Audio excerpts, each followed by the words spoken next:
Thank you for the invitation. So first of all,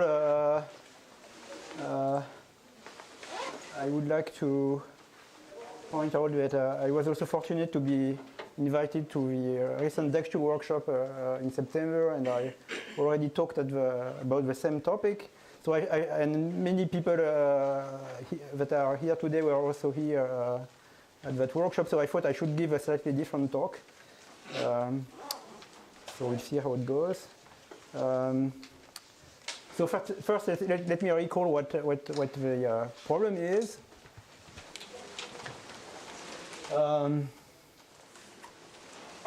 So we have, as our input, a homogeneous multivariate polynomial, and we want to factor it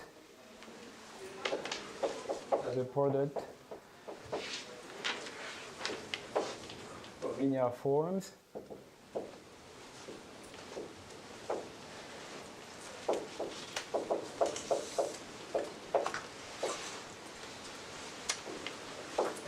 So each form may be repeated, so I added these exponents here. So the problem is to find out if such a factorization is possible. That's the first sub problem, and the second sub problem is, if it is possible, find the exponents and the linear forms. Okay, and the model in which we work is the black box model.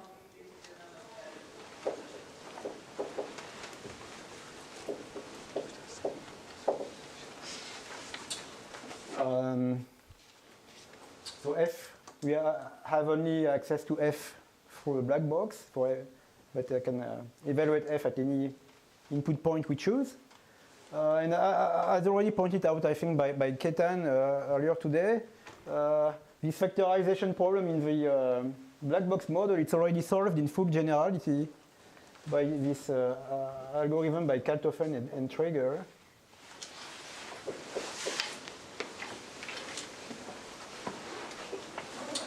And in fact, so this is not at all restricted to factorization into product of linear forms.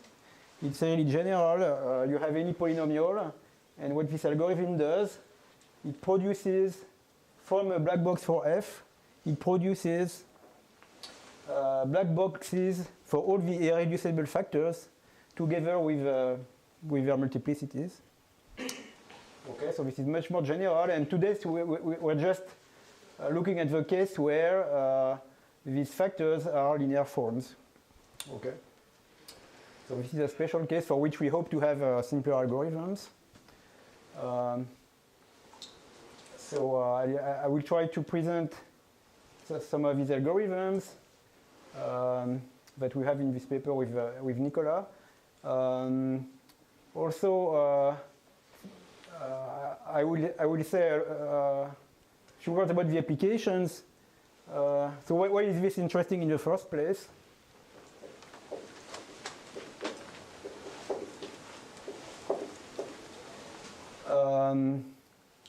So this factorization into product of linear forms, it comes up several places in the literature. It's been used in the algebraic study of differential equations. Also for solving systems of multivariate equations, there's this method based on the so-called Q resultant, where the final step is to factor a polynomial into a product of linear forms. And also there's another application that I talked about mostly. This is what I talked about in September at DAX2. It's an application to Waring decomposition, or decomposition as sum of powers.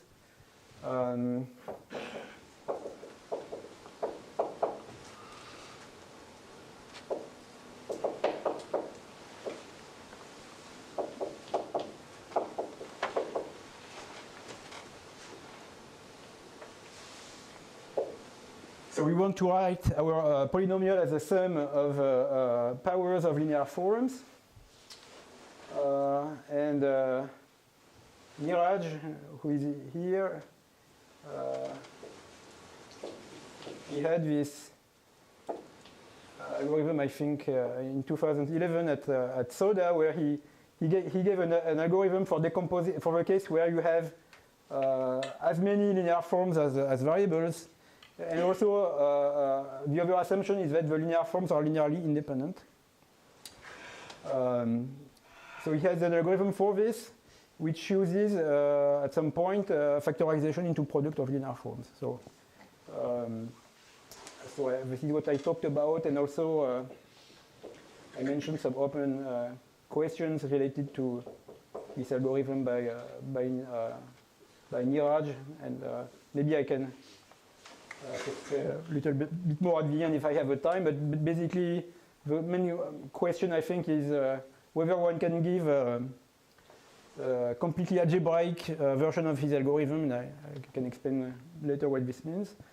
So that was the application I talked about, and since then I discovered some new interesting applications of factorization into product of linear forms. Namely, later in the workshop we will have talks by Chandan Saha and Niraj also on tensor decomposition.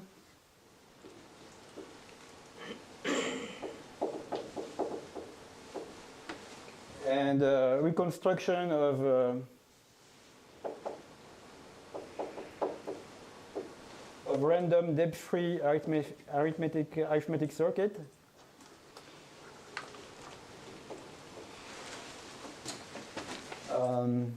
And also we also have another algorithm for wine decomposition. So all these three algorithms that they all use factorization into product of linear forms.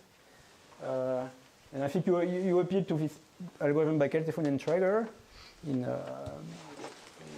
this for this proof. So one can use any of these possibly simpler algorithms instead. So now I would like. So what are these algorithms that we have? We have actually we present three algorithms.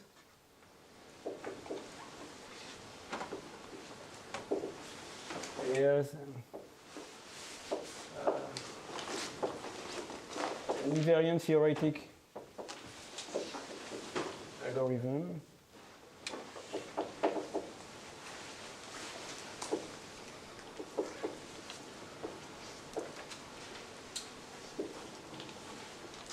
There's an algorithm based on projections.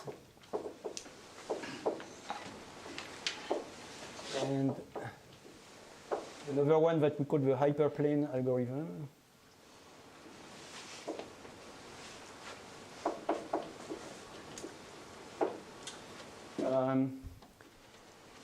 So I talk mostly about this first algorithm, and maybe I have a time to say a little bit more about the other two.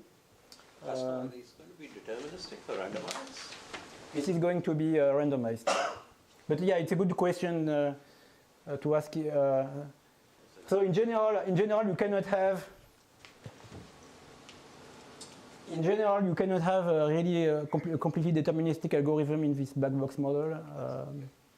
But still, there are some interesting questions around it. We haven't really got to working this out completely yet.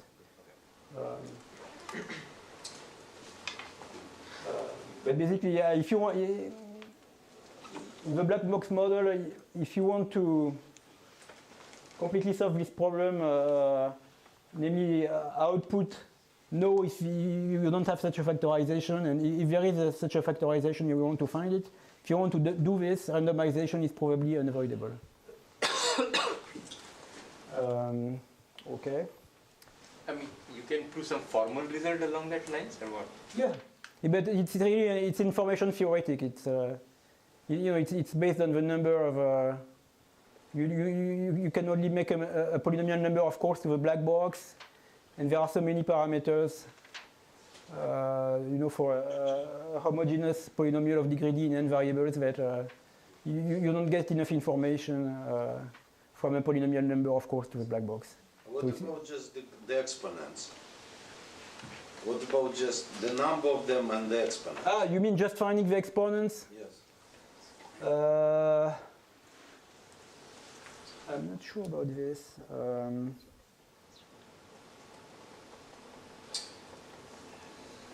Yeah, I would have to think about it, but that's probably also impossible in general. But one question that makes sense is assume that your input is factorizable, then find the factorization. Maybe this is perhaps feasible deterministically. I would have to think about it. But in full generality, it's not possible. Okay, so let me tell you a little bit about this invariant theoretic algorithm. So actually, this is going to be a very elementary illustration of some of the ideas that we saw today, and actually, it's in a sense, it's the simplest illustration that is possible, because today we saw that one has to deal with complicated objects like the orbit and the determinant or its orbit closure. But for this, we only need to look at the orbit of the simplest possible polynomial, namely a single monomial. Okay, so we'll do orbits of monomials. So I should say that, yeah. What I'm going to do now is to assume that the linear forms L are, that appear here, that they are linearly independent. So I'm only doing factorization into products of linearly independent linear forms. And that's good enough if you want to do reconstruction of random tensors or random depth-free circuits. You can assume that.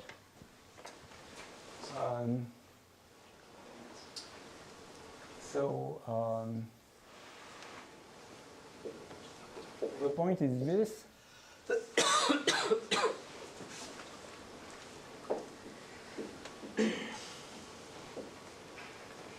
So my goal is to write F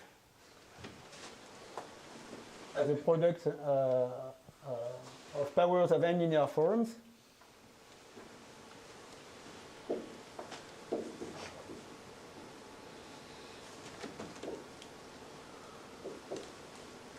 And clearly this is possible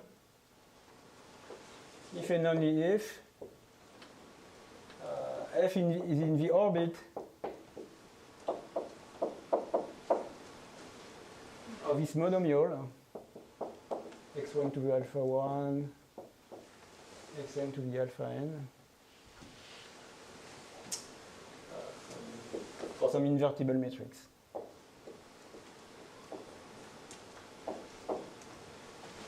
Okay. So we'll see how to do this. And this is based on some ideas in a paper by Niraj, where he did similar things for complicated polynomials like the determinant and the permanent. Here we'll just do it for a monomial. So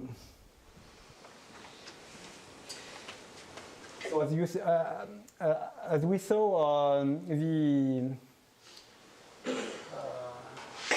invariants are very important.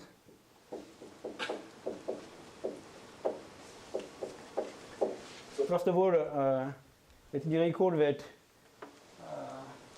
I'm going to say that A is an invariant of F if F is well, invariant when you do this linear change of variables. So we need to look at the invariance of monomials. And I'll do it first.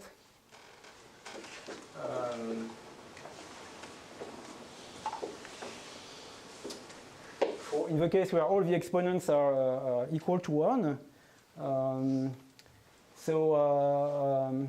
This is going to be really very simple for the experts, but what are the linear transformations that keep a monomial invariant? Well, you can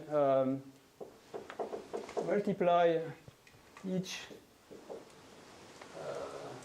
variable by some constant, provided that the product of a lambda i's is 1. And you can also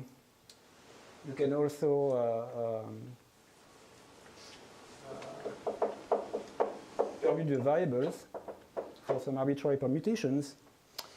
And it's not hard to see that these are all the, these generate the group of invariants. So, so in terms of matrices, what do we have? Well, we have the group of diagonal matrices coming from these transformations here, and then we have, and then we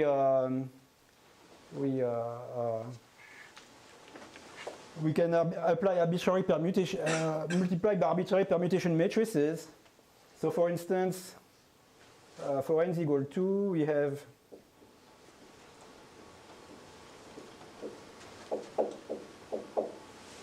we are going to have these two components, right? So these are going to be the two connected components of my group of invariants. In general, we will have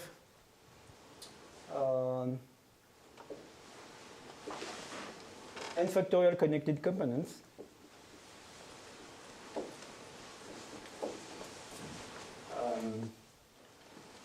So each, let me draw a picture for n equals 2. So each component is going to look like a hyperbola. We saw this morning that geometers call it torus, but in two variables it's really a hyperbola. And another important notion that we heard also about this morning is the Lie algebra. So what's the Lie algebra?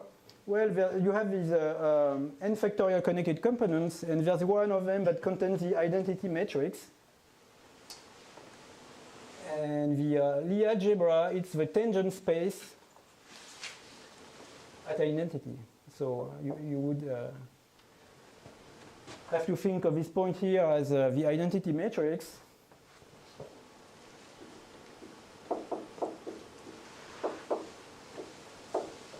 And this is going to be the tangent space. And more precisely, you consider only the linear part of a tangent space. So you consider the linear space lambda 1 plus lambda 2 equals 0. And that's going to be the Lie algebra. So in general, the Lie algebra that you get is going to be the set of diagonal matrices of trace 0.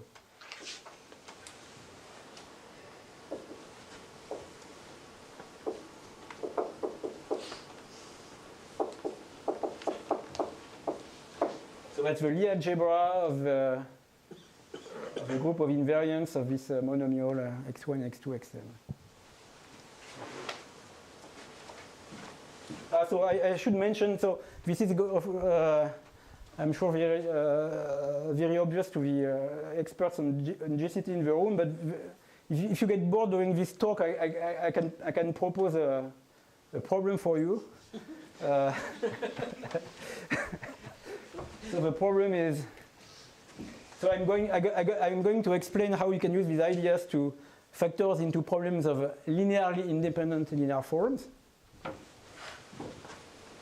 And the problem is to use the same kind of invariant theoretic technique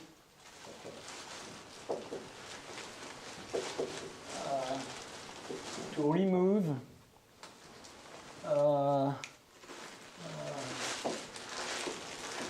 the hypothesis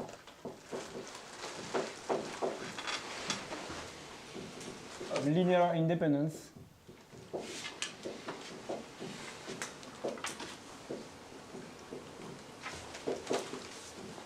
of LIs. Do you know the answer, Pascal, or no? So, no, I don't know the answer. So the question is to do this using these invariant theoretic tools. Okay, if you're willing to use any tool, then of course there are solutions. There's this, first of all, there's this algorithm by Katoffen and Traeger that does the job, and and actually it does something much more general. And also these two algorithms that we propose in the paper based on projections or this hyperplane algorithm, they don't have any restriction on, of linear independence. But the question is, can you do it using invariant theory? And why is this interesting? Because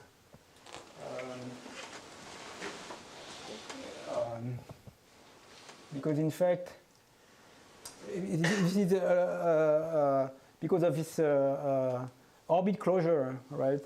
Yeah, sure. So if I call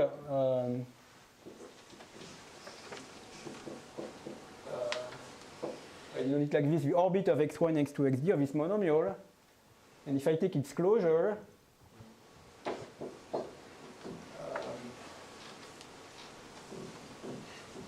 this is possible if and only if f can be factorized as a product of linear forms without any assumption of linear independence. So you see, this is maybe the simplest orbit closure that you can think of, and in this case, it's not like the determinant where it's very complicated. We have more or less understand completely what it looks like, the orbit closure. It's the set of products of linear forms. So we understand the orbit closure, and it's the simplest one that you could imagine.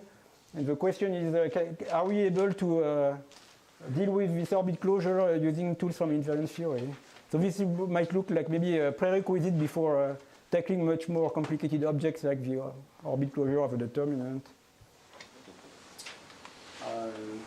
Okay. So I don't have a solution to this, and so I will just explain how using these known tools about Lie algebras, especially Lie algebras, how you can solve the orbit problem, not the orbit closure.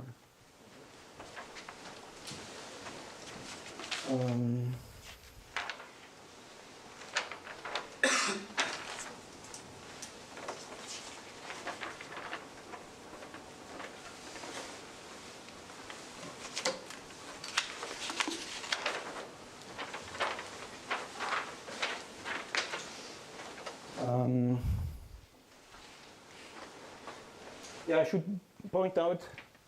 Yeah, It's just erase the book. thank you. That's fine.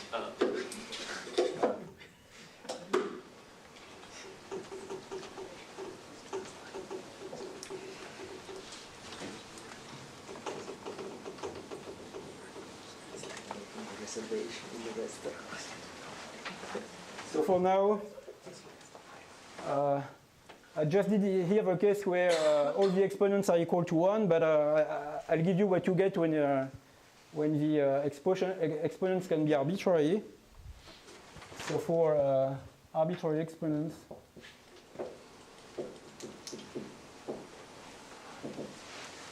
so I will denote G sub f, G sub m, the Lie algebra of M.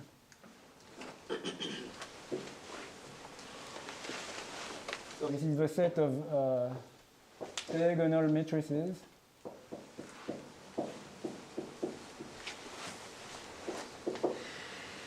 Such that the sum of alpha I times lambda I is equal to 0. That's the general case. So actually, what we need to do, we need to understand when we make a linear change of variables like this, what effect does it have on the Lie algebra? In general, if you make a linear change of variable, effect is this. So it's basically transformed by conjugation by A.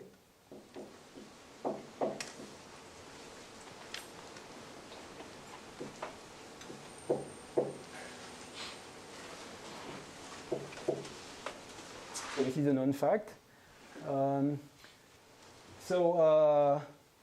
Now, what can we say if we apply this to a monomial? What can we say about the Lie algebra? Well, you see, at the beginning, let's say that we have, say that all the exponents are equal. So we had all the diagonal matrices of trace 0. Well, when we act on these matrices by conjugation, the trace will remain 0. And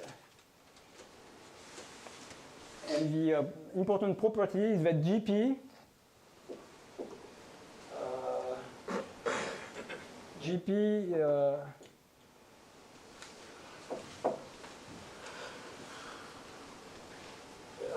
well, I write it this way. It has a basis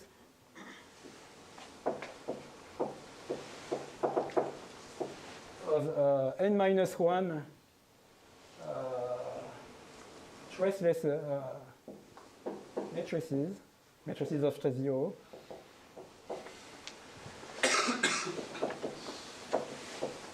That are simultaneously diagonalizable. Right, because you imagine you do the the change of basis by A will give you the linear transformation that is going to diagonalize all your the matrix in the basis simultaneously. Okay. And so actually one can show that this is an equivalence. So in the case of equal exponents, f is in the orbit. If and only if it's Lie algebra is of dimension n-1 and has a basis formed of matrices of trace 0 that are simultaneously diagonalizable. Okay.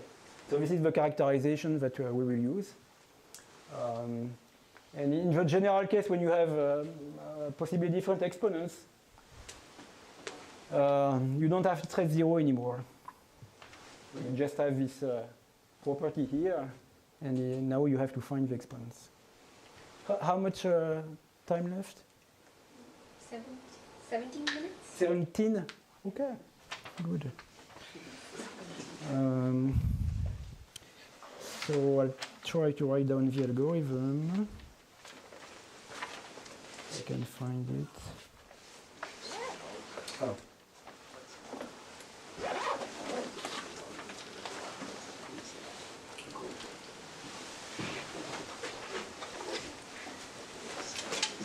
So I will first write the algorithm for the case of equal exponents.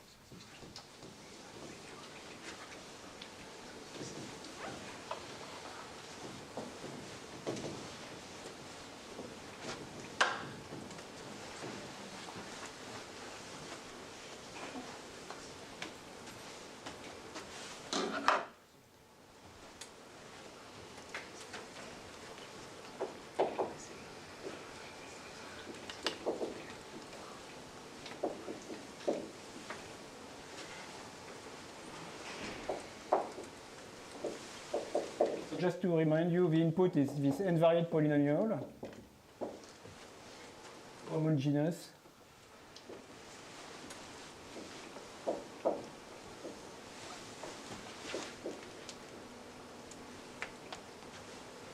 Of degree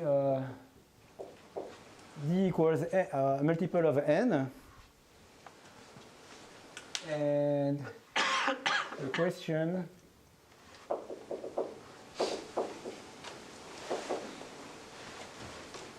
write f as a product of a linear product of linear forms raised to some power alpha, so same exponent everywhere, and that's the setting, for instance, that you have when you want to do Warring decomposition. You have equal exponents. So let's write down the algorithm. The first step is to compute a basis of a Lie algebra. So these are matrices.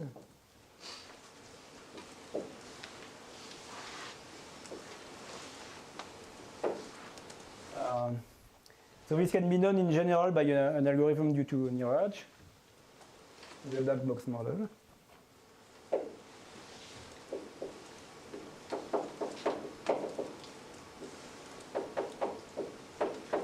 And we know that the This is randomized? yeah, this is a black box randomized. The one also. This is randomized.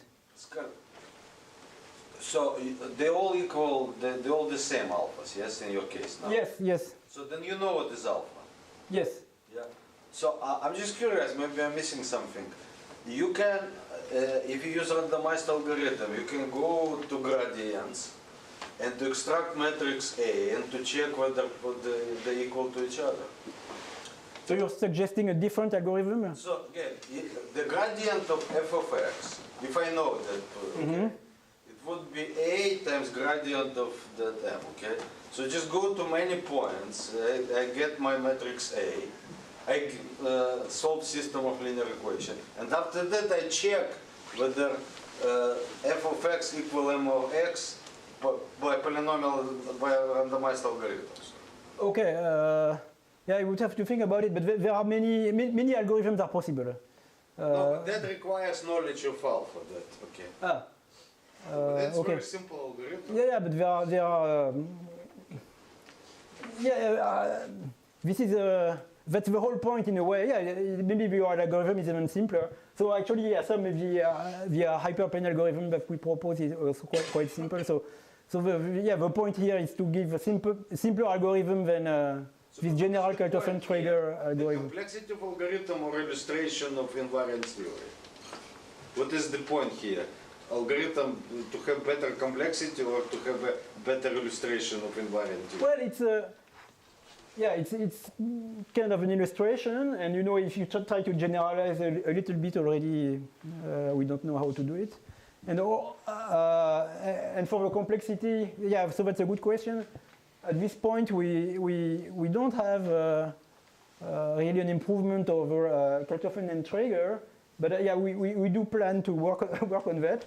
And I can tell you what's the maybe bottleneck in this algorithm that I'm going to present. So this seems to be the most expensive step. Actually, in this algorithm, it's the computation of a Lie algebra. It's a fairly expensive step.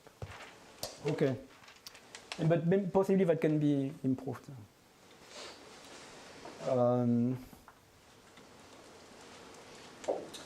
Good.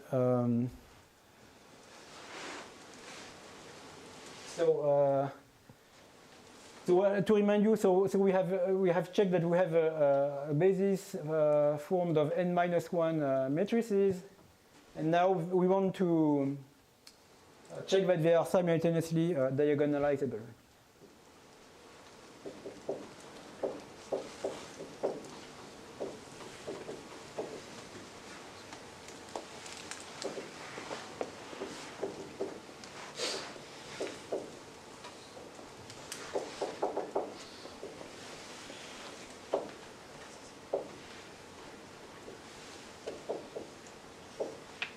And also of stress 0.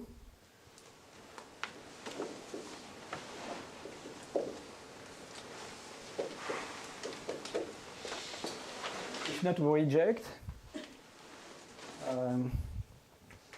So after these three steps, we already have a decision algorithm.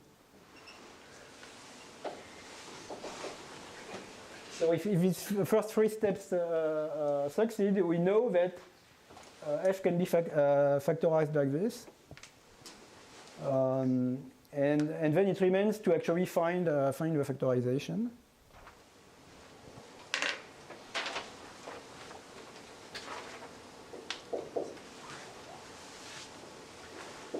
So the next step we do the simultaneous diagonalization.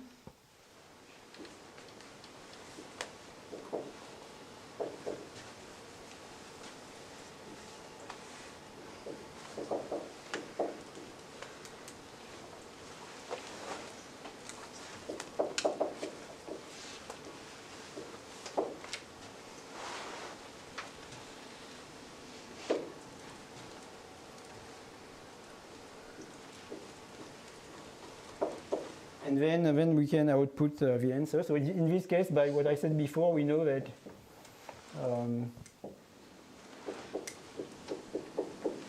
f is some constant multiple times this linear transformation of M, of our monomial. So that's the decision part. One good thing to know here is that actually this is these first 3 steps. It's a purely algebraic algorithm in the sense that you can do it basically with arithmetic operations and equality tests. The fourth step here is not algebraic, so you need to, for instance, you will need to compute eigenvalues, eigenvectors. That's not an algebraic step. But the first 3 steps are algebraic. And why is this the case? Just to remind you, so you have to remember how to check that the matrices are simultaneously diagonalizable. But so this is true if and only if the pairwise commute. This is the first condition. So this is obviously an algebraic condition. And then you have to check that they are all individually diagonalizable.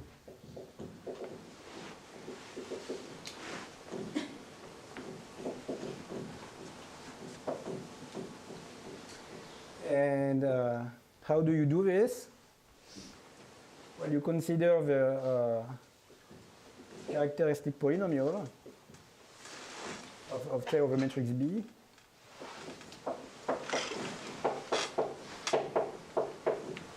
And you take the square-free part, divided by the GCD, and you must check that this polynomial, let's call it PB, this square-free part, evaluated at B gives 0. Okay, so this is a diagonalization over C. And you see that all these steps are algebraic. You don't need to compute roots of polynomial equations. That would not be an algebraic step. You just need arithmetic operations and equality tests. So this is something that that we don't have. So for the algorithm that I mentioned earlier, for decomposition into n linearly independent sum of powers of n linearly independent linear forms, we don't have such an algebraic algorithm as far as I know. So at some point you need to be able to compute roots of polynomials, and that's not an algebraic step. Also, it's probably, I'm not sure, but it's probably the same thing for reconstruction of depth-free circuits. So we'll see this later during the week. But probably you also need to compute roots of polynomials, and that's not an algebraic step. Good. So that was the algorithm for the case of equal exponents.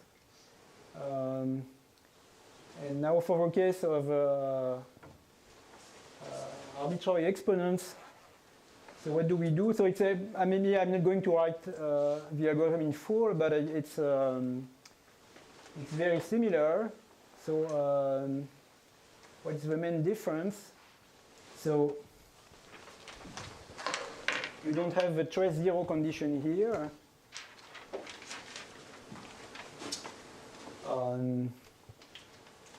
So if now the first 3 steps succeed without the trace zero condition, we know that there is going to be a suitable factorization.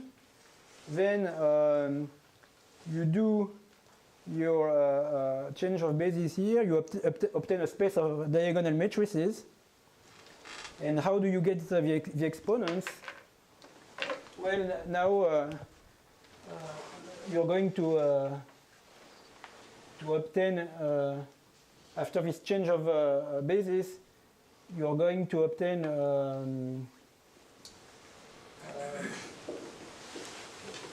space of diagonal matrices. And it's a subspace of dimension n-1, right? So it's a hyperplane. So you can write it as I'm sorry if there are some people here that cannot read this. We can read it when we look at the screen. Yeah, you can. Okay, good. Okay, good. So this is going to be a hyperplane.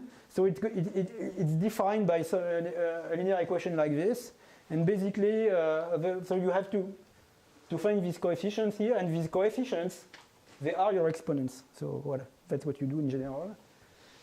And you have to make sure to normalize so that the sum of the alpha I is equal to d, to the degree of your input. So you basically what you do is that you compute the equation of your hyperplane and normalize the coefficients to have the right degree. And that's it. So you can find the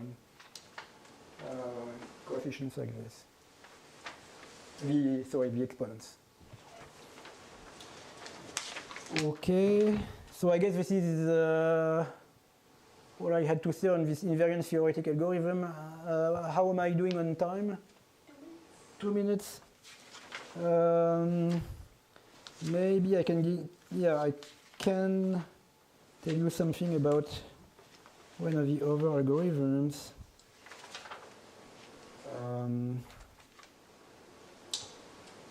Yeah.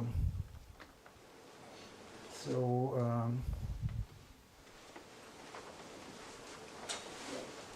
I'll tell you something about the projection algorithm. If I can erase.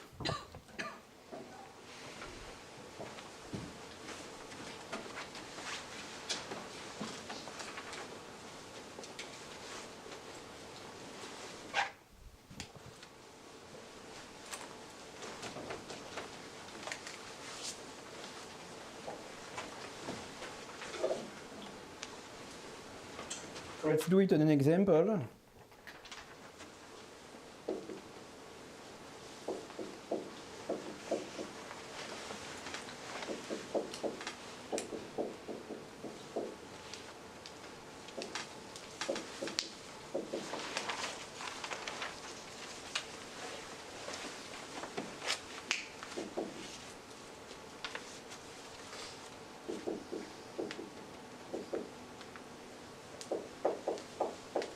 So let's assume that this is the input, but we don't have it like this, of course. This is what we want at the output, but let's just pretend. So what we do is that, what do we do? So we are going to set x1 equal to 1 and x3 to 0. So what do we have? We have x1 plus x2 plus 1 times 2x1 plus 2x2 plus 1. And then we are going to, so that's an f, that's a g. Then we set x1 equal to 1 and x2 equal to 0.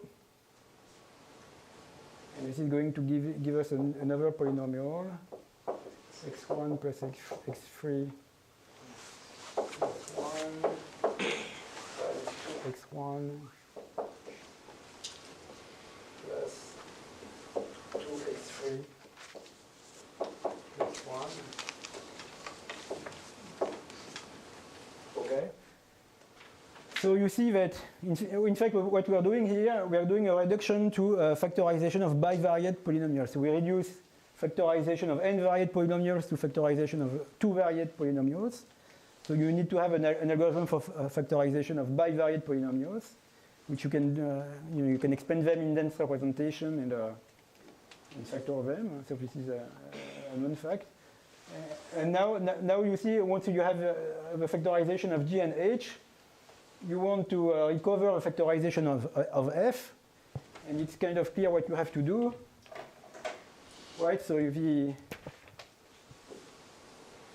you want to somehow put these two factors together. This will give you the first factor of f. And you want to put these two factors together. This will give you the second factor.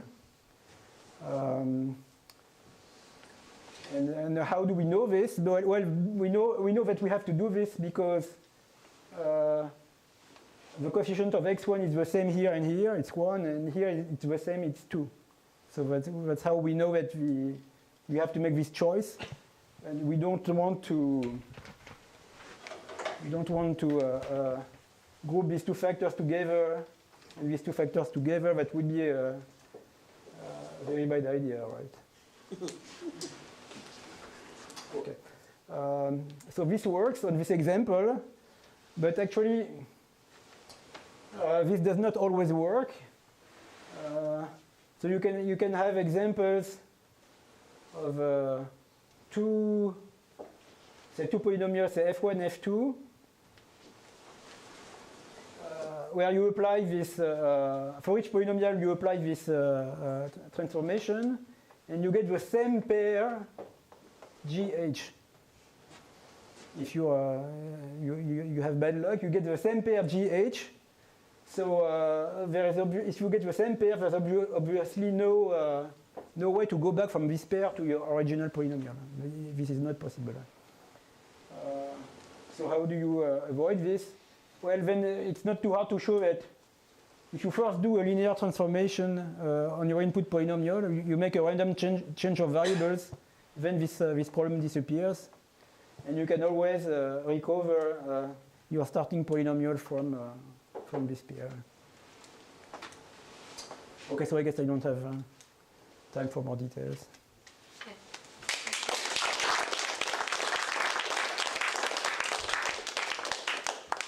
So your example actually shows that linear dependent case is very different, because if you consider homogeneous polynomials in two variables, factorization into linear forms is just finding roots.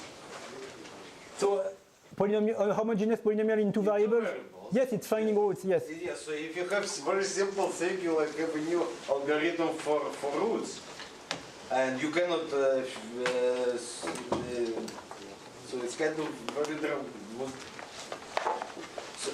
so it like will be completely like you don't need Newton method, no nothing. You just will have very simple algorithm for roots if you can deal with linearly dependent forms. Because they will be linearly dependent in that case. Yeah, yes. So again, so then just tweaking this thing unlikely will produce again. Because again, you will get you essentially will have formula for the roots. Yeah, but so if you say you can't avoid solving.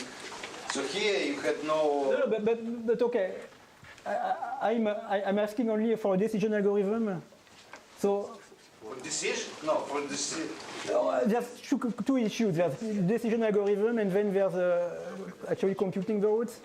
But a decision algorithm in two variables, you can always answer yes if there's a factorization. Computing will be very different. Yes, for computing you need to compute roots of polynomials. Yeah, even though it looks like such a simple change, like. But even we can discuss it maybe offline. Any other quick questions? Yes. The last projection you use specific 1 and 0, right? Like project two variables, like two variables. Yes. You choose an arbitrary tuple. Then also like for any F1, F2 will be separated, right? So you have to do this linear transformation first. So if you don't do a linear transformation, but instead of projecting a fixed value, I pick the value to which I substitute random. You substitute random values? Yeah, then they should be separated, right? That's quite possible. We haven't looked into it, but that's because the random. possible. Yeah. I think we should Let's continue take it this afterwards.